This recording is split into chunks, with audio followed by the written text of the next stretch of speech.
बहुत समय पहले की बात है। समुद्र के किनारे एक छोटी सी गौरैया गड्ढे में घोंसला बनाकर रहती थी। एक दिन उस गौरैया ने 2 अंडे दिए।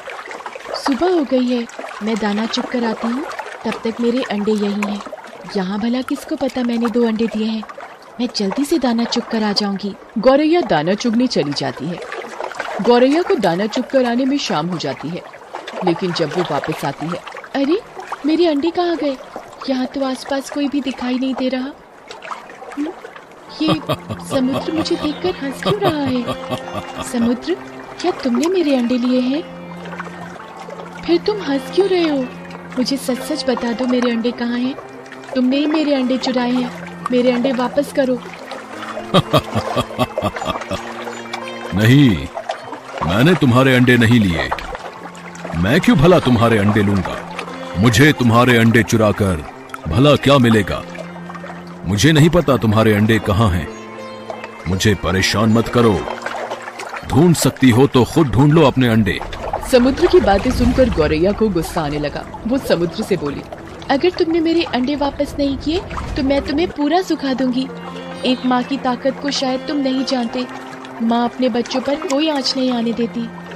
तू सुखाएगी मुझे? तू पिद्दी सी गौरैया, चल ये कोशिश भी करके देख ले।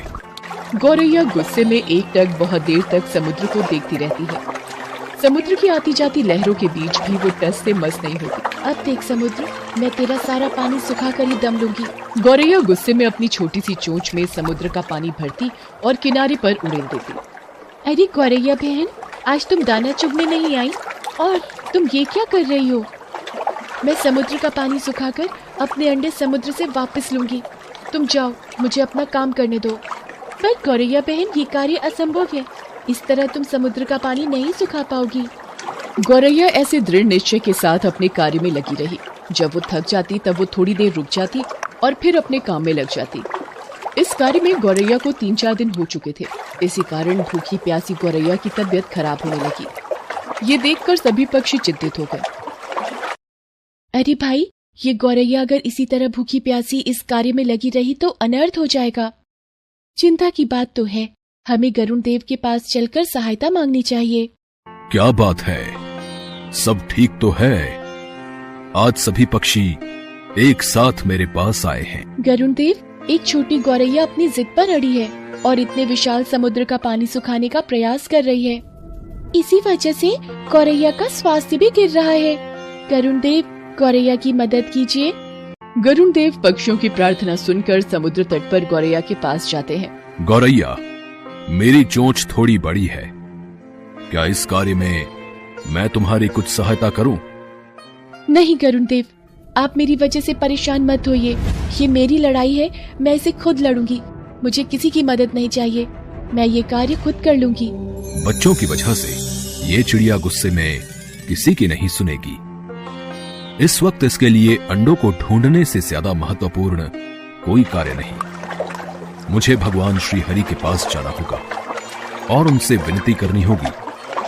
अब वही कुछ कर सकते हैं। पक्षियों के राजा गरुण देव भगवान विष्णु के पास गए और प्रार्थना की। हे नारायण, आपकी जय हो।